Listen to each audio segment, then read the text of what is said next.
Assalamualaikum warahmatullahi wabarakatuh. Baiklah, perkenalkan nama saya Yofri Fidensa Pratama, NIM 19234102. Saya akan menyampaikan materi 1 sampai materi 16 tentang mata kuliah manajemen pengetahuan. Baiklah, saya akan langsung saja memulai penyampaian dari materi 1 sampai materi 16. Baiklah, di sini langsung saja masuk ke materi pertama, yaitu konsep informasi data. Konsep informasi data yaitu membuat pengetahuan terkait pengembangan produk dan jasa menjadi tersedia dalam bentuk eksplisit.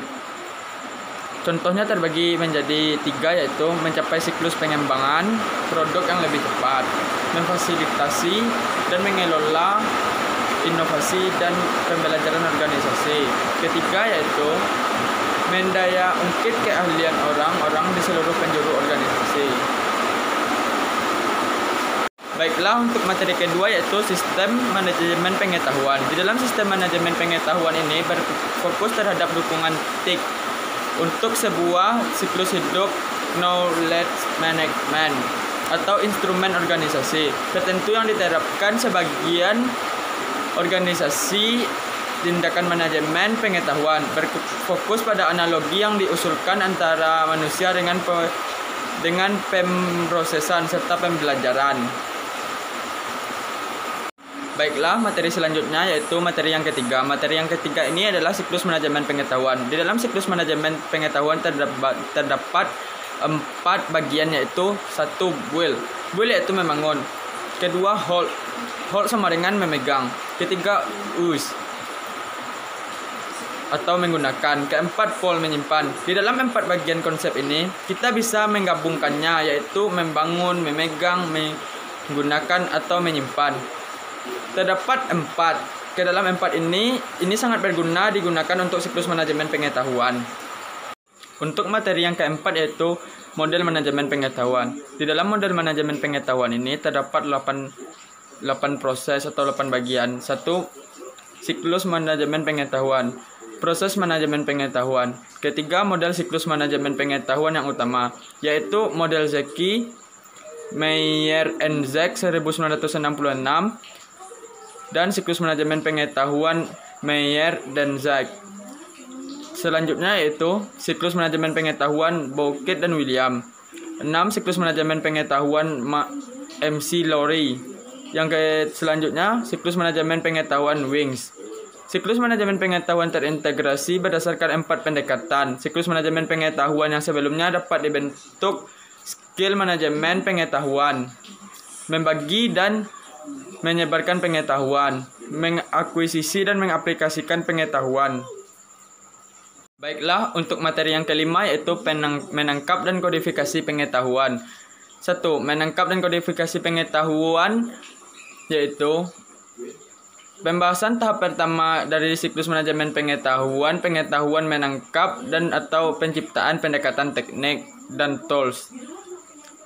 Utama digunakan untuk mendapatkan pengetahuan tacit, untuk memicu penciptaan pengetahuan baru, dan untuk selanjutnya mengatur konten ini secara sistematis atau kodifikasi.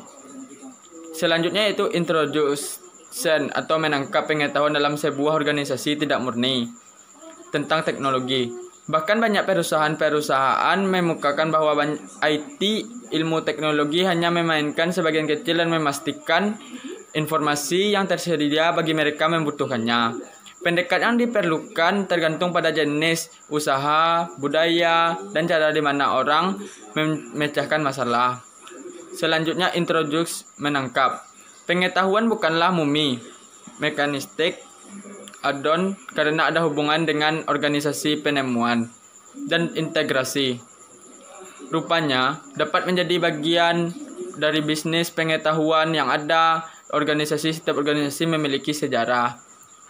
Dengan data tangible, pengetahuan yang tersimpan di dalam organisasi menurut Walsh Ungos 1991. Untuk materi yang keenam yaitu sharing pengetahuan. Di dalam sharing pengetahuan ini, evaluasi sumber informasi di internet, plagiarisme, dan komunikasi sangat diperlukan untuk publik. Sama seperti pelatihan yang biasanya kami lakukan. Setiap peserta belajar memahami literasi yang dibuat dengan mengikuti, memahami, dan untuk memahami apa yang mereka buat, sehingga mereka tersebut menguasai atau mengelola sharing pengetahuan tersebut agar menjadi maksimal dan baik. Selanjutnya yaitu materi yang ketujuh. Materi yang ketujuh ini yang berjudul yaitu penerapan pengetahuan. Di dalam penerapan pengetahuan ada untuk memastikan ketersediaan pengetahuan yang dibutuhkan perusahaan. Seperti contohnya meningkatkan kemampuan menghasilkan solusi dengan berbagai macam ide yang tumbuh agar menjadi suatu solusi yang pas untuk dijadikan sebagai sumber. Dan selanjutnya itu untuk menghasilkan inovasi.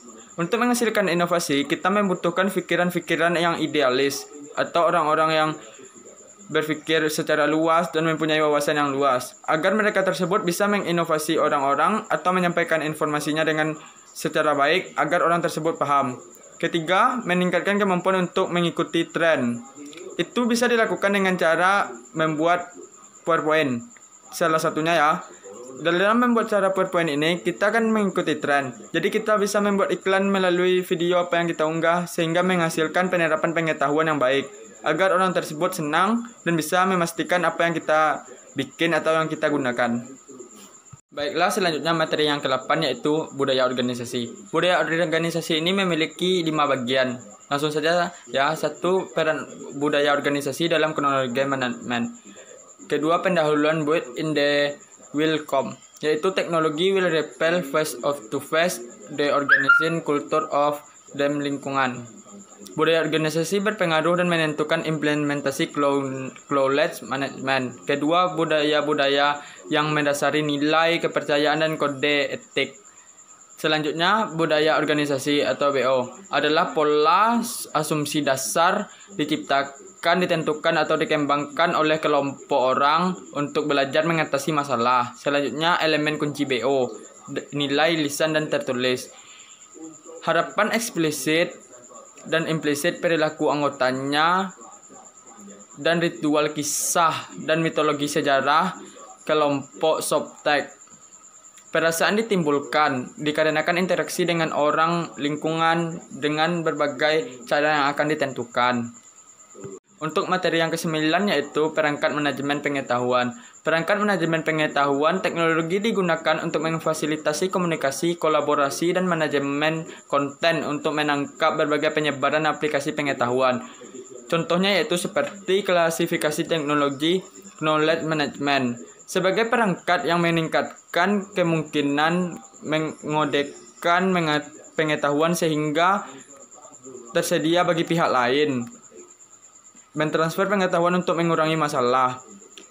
Perangkat menangkap dan pencipta pengetahuan perangkat digunakan untuk siklus manajemen pengetahuan yaitu kependekatan dengan weblog. Merupakan bentuk konten persoalan internet semacam diary terbuka secara periodik atau luas, dapat diakses bebas. Kini tidak hanya bersifat personal tetapi lebih luas. Orang bisa menguasai perangkat manajemen pengetahuan dengan luas dengan mencari informasi atau bahan atau sumber data dari Google Scholar, Kompas.com, atau Google biasa. Di sana bisa mereka mempelajari perangkat manajemen agar sempurna dan bisa diaplikasikan ke masyarakat atau diri sendiri. Selanjutnya yaitu untuk materi yang ke-10 ya. Materi 10 ini berjudul implementasi manajemen pengetahuan atau perorangan. Secara umum, manajemen pengetahuan manajemen atau KM dapat dipahami sebagai suatu langkah sistematis dan mengelola aset intelektual, pengetahuan, dan berbagai organisasi untuk menciptakan keunggulan dalam bersaing dan memaksimumkan nilai tambah. Baiklah, selanjutnya yaitu materi yang ke-11. Materi yang ke-11 ini berjudul implementasi manajemen pengetahuan dalam organisasi. Manajemen pengetahuan sebagai proses di mana organisasi aset pengetahuan knowledge management menggunakan untuk mendapatkan keunggulan kompetitif dengan pengembangan pengetahuan yang dimiliki karyawan akan mengetahui atau memahami apa yang dibutuhkan untuk mampu mengerjakan tugasnya dengan baik. Dengan salah satunya cara yang untuk bisa mengerjakan tugas karyawan tersebut, karyawan bisa mengimplementasikan manajemen pengetahuan, bisa mencari sumber data atau informasi, bagaimana cara mengelola atau menjalankan tugasnya dengan baik. Baiklah, saya Masuk ke materi yang 12, strategi manajemen pengetahuan. Di dalam strategi manajemen pengetahuan di organisasi, manajemen pengetahuan adalah tindakan sistematis untuk mengidentifikasi, mendokumentasikan, dan mendistribusikan segenap jejak pengetahuan yang relevan kepada setiap anggota organisasi tersebut dengan tujuan meningkatkan daya saing organisasi. Misalkan, contohkan satu ya. Suatu organisasi meningkatkan organisasinya dengan berbagai cara. Misalkan dengan melakukan acara. Di dalam acara tersebut nanti orang bisa menilai bagaimana kekompakan organisasi tersebut dalam mendirikan acara ini. Baiklah. Untuk materi yang ke-13 yaitu evaluasi manajemen pengetahuan. Untuk mengevaluasi manajemen pengetahuan dilakukan untuk mengetahui keadaan knowledge management portal di Kompas, Gramedia saat ini dan memberikan saran yang dapat meningkatkan manfaat dan daya guna knowledge management portal bagi karyawan atau perusahaan agar mengetahui knowledge management yang dilakukan dalam perusahaan tersebut. Baiklah, selanjutnya materi yang berjudul implementasi sistem manajemen pengetahuan di bidang perpustakaan. Perpustakaan juga dapat menjadi jembatan dan fasilitator dalam upaya untuk menciptakan mereka menyimpan data, mengadakan dengan mengumpulkan mengelola informasi, dan membagi pengetahuan pelestarian baik, serta menjadi lembaga yang kompetitif. Misalkan ya, contohnya ya, suatu perpustakaan SMA 150 Kampung Dalam menyimpan data siswanya dari tahun 2008 sampai tahun 2010. Nanti jika ditanyakan, perpustakaan tersebut bisa menjadikannya perekaman layar atau menyimpan data dengan mengadakan pengumpulan dan mengelola informasi data dengan baik. Itu bertujuan untuk bagaimana cara seseorang mengelola perpustakaan tersebut atau pustakawannya mengelola data atau informasi. Baik nggak dia caranya untuk mengelola informasi tersebut? Jika seseorang mengelola perpustakaan dengan baik, maka perpustakaan tersebut akan berkembang menjadi perpustakaan yang bagus, idealis, atau terpakai. Di sini sangat bergunanya implementasi pengetahuan manajemen di bidang khususnya perpustakaan. Untuk materi terakhir yaitu konsep dasar masyarakat informasi, proses terbentuknya masyarakat informasi, serta kaitannya dengan industri 4.0 atau 4.0. Dengan menjadi masyarakat yang informasi, maka masyarakat akan menjadi terbuka dengan sikap kritis dan tidak apipori, demokratis dari rakyat oleh rakyat untuk rakyat. Masyarakat informasi lebih demokratis dibandingkan masyarakat industri, kekuasaan, berbagai otomasi, pemecahan masalah, dan inovasi. Untuk masyarakat, proses terbentuknya informasi serta kaitannya dengan industri 4.0, masyarakat perlu mengembangkan informasi agar menjalinkannya masyarakat yang terbuka, khususnya untuk misalkan ya untuk daerah saya. Daerah saya masyarakatnya kalau menurut pandangan saya itu sangat terbuka. Dikarenakan orang tersebut membicarakan dari satu orang ke orang yang lainnya untuk mengetahui informasi. Misalkan dalam orang berdagang, itu seseorang bisa melakukannya dengan cara yang baik dan benar agar terbentuknya industri 4.0 di masyarakat kala masyarakat tersebut untuk mengaplikasikan pengetahuan manajemen terkhususnya untuk masyarakat. Yang paling penting sejak ditentukannya kotak suara atau ECIT, komputer merupakan ketergantungan taman sejawat demokrasi yang paling penting sejak ditemukannya kotak suara tersebut, sehingga menjadikannya sesuatu yang alat canggih. Baiklah, hanya itu yang dapat saya sampaikan di materi 1-16 ini. Kalau saya salah dalam penyampaian atau salah saya dalam apapun, mohon dimaafkan. Wabillahi taufiq wal hidayah. Wassalamualaikum warahmatullahi wabarakatuh. Sekian, terima kasih.